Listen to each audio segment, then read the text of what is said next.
правила и знаки дорожного движения изучаем весело через приключения. Чтобы с нами подружиться, ребенок каждый смог. Стоим на страже каждого дозорными дорог.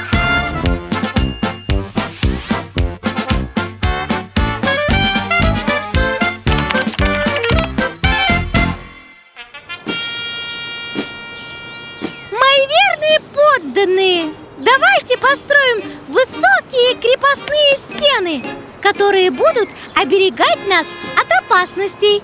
Моя королева, мы не можем продолжать строительство замка. Это еще почему? Ваше Величество, наш замок достиг размеров наших владений. Нам негде больше строить.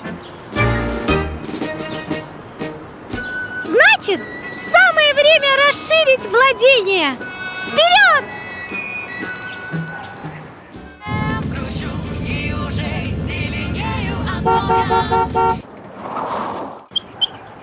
Ну вы нашли, где играть. Дайте проехать. Эти угодья принадлежат великой королеве Алсу. Всадник, представьтесь и расскажите нам, куда держите путь. Ребята, как вы не понимаете, вы своими играми препятствуете дорожному движению. А где же нам играть?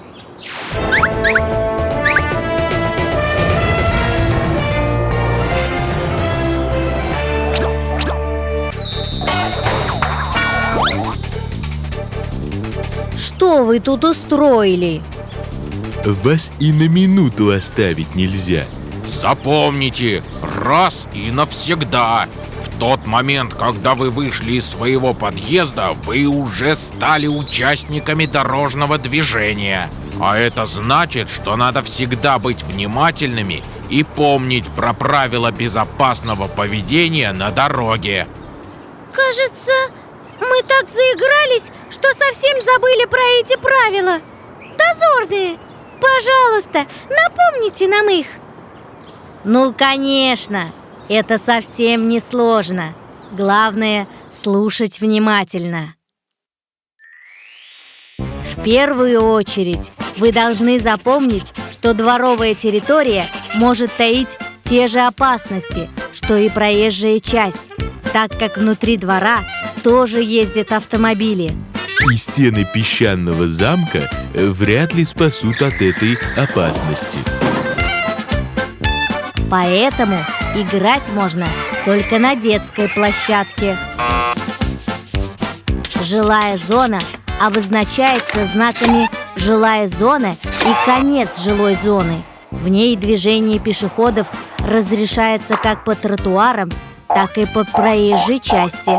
В такой зоне пешеход получает преимущество, но это не значит, что нужно создавать необоснованные помехи для движения автомобилей.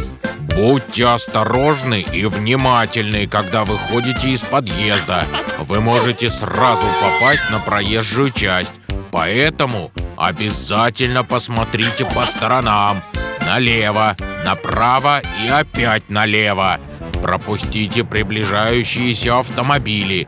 Только потом переходите на детскую площадку, где и можно играть детям. Никогда не стойте, а тем более не играйте сзади стоящих автомобилей. Дело в том, что существует так называемая слепая зона, в пределах которой заметить малыша, находящегося в непосредственной близости от автомобиля, практически невозможно. Водитель ничего не видит и может начать движение.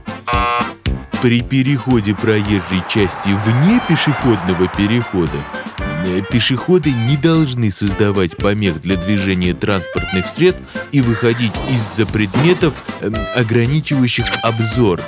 Стоящий транспорт, кусты, сооружения, не убедившись в отсутствии приближающихся транспортных средств. Катаясь по двору на велосипеде, помните о мерах предосторожности, о защитной амуниции и о световозвращающих элементах. Если вам нет 14 лет, что ездить вам можно только по тротуарам, пешеходным, велосипедным и велопешеходным дорожкам, а также в пределах пешеходных зон. Предлагаю игру. Возьмите карандаши и бумагу.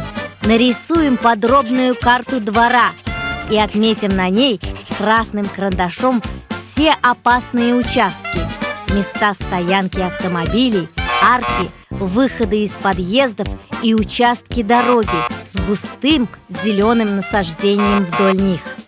Дозорные дорог, большое вам спасибо! Теперь мы навсегда запомним эти правила и впредь будем их соблюдать. Вот и отлично, а нам пора в путь.